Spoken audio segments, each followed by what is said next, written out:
Welcome to Sophia coaching centre. So last வீடியோவில் வந்து டோபாலஜிக்கு ஒரு எக்ஸாம்பிள் சொல்லியிருந்தேன் இல்லையா? அதில் வந்து டவுவில் வந்து எனி சப் கலெக்ஷன் எடுத்துகிட்டு யூனியன் பண்ணும்போது அந்த யூனியன் செட்டும் வந்து நம்மளுக்கு அந்த டவுவில் இருக்கணும் அப்படின்னு சொல்லியிருந்தேன். பட் இந்த செட்டில் வந்து 1,2 அண்ட் 2,4 வந்து யூனியன் பண்ணும்போது 1, 2, 4 இருக்கணும். அது வந்து நேற்று மிஸ் ஆயிடுச்சு. ஸோ இந்த டவுங்கிறது எப்படி இருக்கும் அப்படின்னா, இதான் வந்து டவ் 1, 2, 4 இந்த செட்டுமே வந்து என்ன அப்படின்னா டவுவில் இருந்தால் தான் வந்து அது டோபாலஜியாக இருக்கும். ஓகேவா? ஸோ இதை வந்து ஆட் பண்ணிக்கோங்க. Next definition பாருங்க, kosher and strictly kosher. Suppose that tau and tau dash are two topologies on a given set x. Xல இருந்து 2 topologies எடுக்கிறோம். tau dash அப்படின்னு எந்த கண்டிஷனை சாட்டிஸ்ஃபை பண்ணுது அப்படின்னா, tau dash contains tau இருந்ததுன்னா, அதாவது tau dash தான் வந்து சூப்பர் செட் அண்ட் tau வந்து smaller set. We say that tau dash is finer than tau. அதாவது பிக்கர் செட்டாக உள்ளதை நம்ம என்ன சொல்கிறோம் அப்படின்னா ஃபைனர் அப்படின்னு சொல்லுவோம். ஸ்மாலர் செட்டை வந்து என்ன சொல்கிறோம் அப்படின்னா கோஷர் அப்படின்னு சொல்கிறோம். ஓகேவா? ஸ்மால் செட்டுக்கு நேம் என்ன? கோஷர். அண்ட் பிக்கர் செட்டை வந்து என்ன சொல்கிறோம் அப்படின்னா ஃபைனர் அப்படின்னு சொல்கிறோம். அதே டவு டேஷ் வந்து ப்ராப்பர்லி கண்டைன்ஸ் டவ்வாக இருந்தது அப்படின்னா டவு டேஷ் வந்து என்ன சொல்கிறோம் அப்படின்னா ஸ்ட்ரிக்ட்லி ஃபைனர் தென் டவ். ஸோ ப்ராப்பர்லி கண்டைன்ஸ் இதெல்லாம் வந்து 9th ஸ்டாண்டர்டில் பேசிக்காக உள்ளது தான் செட்டில் நமக்கு தெரிஞ்சது. நெக்ஸ்ட்டு கம்பேரபிள் அப்படின்னா tau is comparable with tau dash if either tau dash contains tau or tau contain tau dash. இதில் ஏதோ ஒரு கண்டிஷனை சாட்டிஸ்ஃபை பண்ணாலும் நம்ம என்ன சொல்லுவோம்? tau is comparable with tau dash. அடிஷ்னலாக ஒரு பாயிண்ட் கொடுத்துருக்காங்க பாருங்கள். 2 topologies on x need not be comparable. நம்ம எக்ஸ்லேருந்து இருக்கிற ஏதோ ஒரு 2 topologies எடுத்தோம் அப்படின்னா அது கண்டிப்பாக கம்பேரபிளாக இருக்கணும் அவசியம் கிடையாது. need not be comparable. கம்பேரபிளாக இல்லாமல் கூட இருக்கலாம் அப்படின்னு சொல்கிறாங்க. நெக்ஸ்ட்டு வந்து basis for a topology. So பேசிஸோட டெஃபினேஷன் கொடுத்துருக்காங்க. எக்ஸுங்கிற ஒரு செட் எடுத்துக்கிறோம்.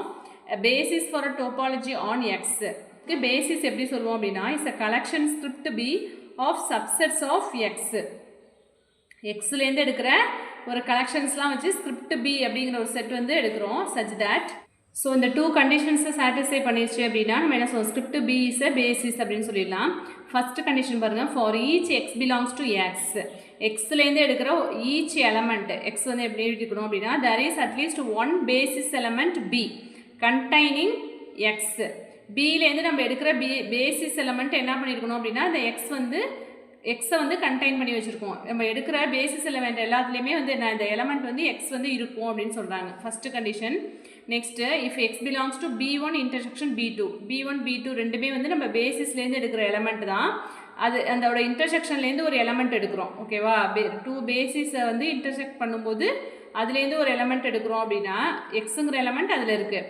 தென் there is a basis element B3 containing x such that B3 contained in B1 intersection B2.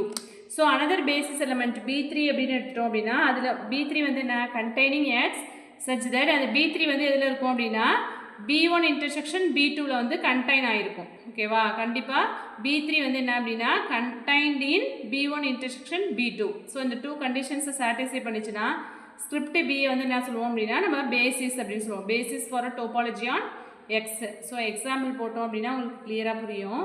Let X equal ஏபிசின்னு எடுத்துக்கலாம். X equal to ABC and script பிங்கிறது என்ன அப்படின்னா empty set A C B comma C. So B comma C எடுத்துட்டோமா? Script பியில் வந்து எடுத்துட்டோம். So இப்போ பியிலேருந்து B1 B2ங்கிற 2 சப்செட்ஸ் எடுக்கிறோம். ஸோ இந்த 4 செட்ஸ் இருக்கு இல்லையா? இதுலேருந்து ஏதோ 2 செட்ஸ் வந்து நம்ம எடுக்கிறோம். நம்ம பேசிஸ் எலமெண்ட்ஸ் எழுதும்போது கண்டிப்பாக இதில் உள்ள எலமெண்ட்ஸ் எல்லாமே இங்கே இருக்கணும். அதாவது ஏ இருக்கா? ஏ இருக்குது, பி இருக்குது, சி இருக்குது. இந்த எலமெண்ட்ஸ் எல்லாமே இது இன்க்ளூடடானு பார்க்கலாம். சப்போஸ் எம்டி செட் இல்லாமல் கூட இருக்கலாம். பட் இதில் உள்ள எலமெண்ட்ஸ் எல்லாமே கண்டிப்பாக பேசிஸில் வந்து இருக்கணும். ஓகேவா?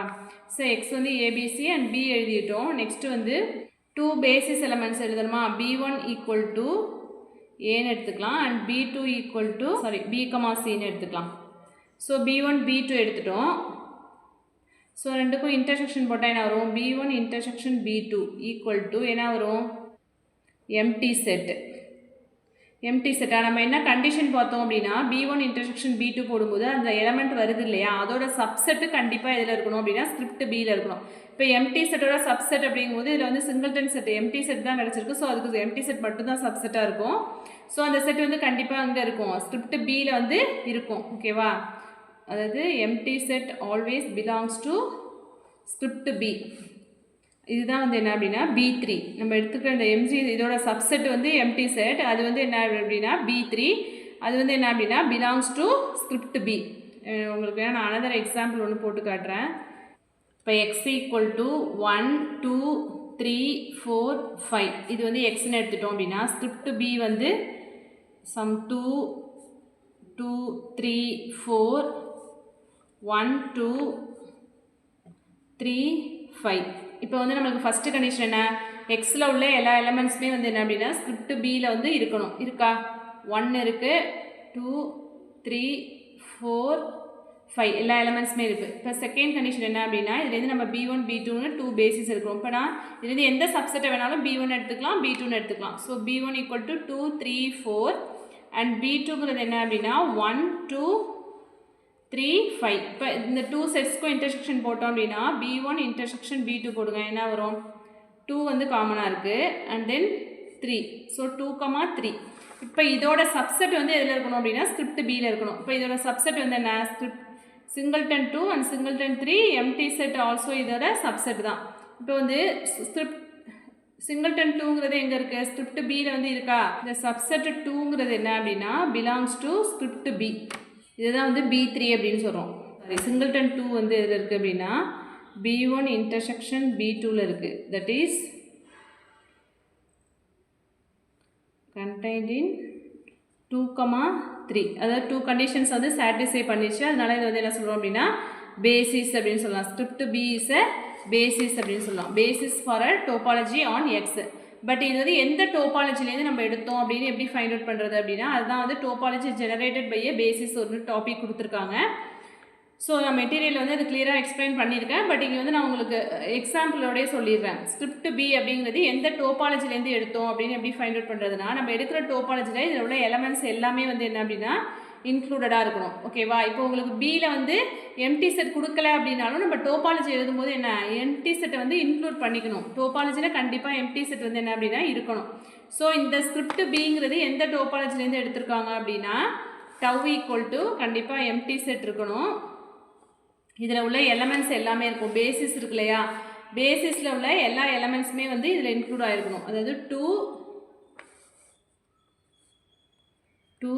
2 3 4 and 1 2 3 5 1 2 3 5 அண்ட் தென் இந்த எலமெண்ட்ஸ்க்கெலாம் யூனியன் பண்ணும்போது வர எலமெண்ட்ஸும் வந்து என்ன அப்படின்னா இந்த டோபாலஜியில் இருக்கணும். இந்த இப்போ வந்து 2 3 4 இதோட யூனியன் வந்து என்ன வரும்னா 2 3 4 தான் வரும். ஸோ இங்கே வந்து 2 3 4க்கும் 1 2 3 5 இதோட யூனியன் போட்டோம் அப்படின்னா 2 3 4 5 அப்படின்னு வரும் இல்லையா. இதோட யூனியன் வந்து என்ன வரும் அப்படின்னா 1 2 3 4 5 இந்த எலமெண்ட்ஸ் வரும். நெக்ஸ்ட் வந்து 5க்கும் 2க்கும் யூனியன் போட்டோம் அப்படின்னா இந்த செட் தான் வரும். ஸோ இது எல்லாமே யூனியன் வந்து கரெக்டாக எல்லா செட்டும் எழுதிட்டோமா.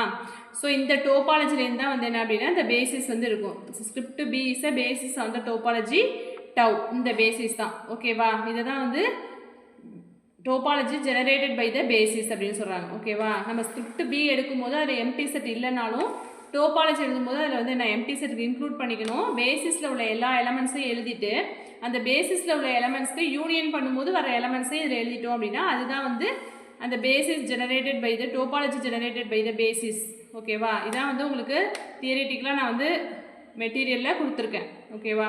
ஸோ அகைன் பார்த்துட்டே இருந்தீங்க அப்படின்னா கண்டிப்பாக வந்து அண்டர்ஸ்டாண்ட் ஆகும். இதில் வேறு எதுவும் டவுட்ஸ் இருந்தது அப்படின்னா கமெண்ட் செக்ஷனில் கமெண்ட் பண்ணுங்கள். இது தியரிட்டிக்கலாக நிறையா கொடுத்துருக்காங்க இதில். ஸோ அதெல்லாம் பார்க்குறத விட உங்களுக்கு இதில் நிறைய எக்ஸாம்பிள்ஸ் அது மாதிரிலாம் நான் எழுதியிருக்கேன். மெட்டீரியலில் வந்து உங்களுக்கு ஃபுல்லாக கவர் பண்ணியிருக்கேன். ஸோ நெக்ஸ்ட்டு வந்து என்ன அப்படின்னா லெமா கொடுத்துருக்காங்க. இது நெக்ஸ்ட் வீடியோவில் பார்க்கலாம். ஆல்ரெடி 8 யூனிட்ஸ் வந்து நான் கிளாஸ் வந்து கம்ப்ளீட் பண்ணிட்டேன். ஸோ அந்த வீடியோலாம் பார்க்கல அப்படின்னா அந்த வீடியோஸ்லாம் பாருங்கள். இப்போ டோபாலஜி நம்ம இப்போ நியூவாக ஸ்டார்ட் பண்ணி வீடியோஸ் போட்டுட்ருக்கோம். டோபாலஜி கம்ப்ளீட் பண்ணதுக்கப்புறம் கிளாசிக்கல் மெக்கானிக்ஸ் ஸ்டார்ட் பண்ணிடுவேன். அண்ட் தென் உங்களுக்கு சைக்காலஜிலையுமே வந்து சில யூனிட்ஸ் வந்து சேஞ்சஸ் நிறைய பண்ணியிருக்காங்க. ஸோ அதுவுமே மெட்டீரியல் ரெடி ஆனதுக்கப்புறம் நான் சொல்கிறேன். ஜிகேலையுமே வந்து சேஞ்சஸ் பண்ணியிருக்காங்க. நீங்கள் படிக்கும்போது மேஜர் மட்டுமே இம்பார்ட்டன்ஸ் கொடுக்காம psychology and GK side by side அதுக்கும் 1 hour ஆர் ½ hour ஒதுக்கி டெய்லியுமே கண்டினியூஸாக படிங்க. அண்ட் தமிழ் குவாலிஃபையிங் எக்ஸாமுக்குமே வந்து 10th புக் மட்டும் ரெஃபர் பண்ணால் போதும்.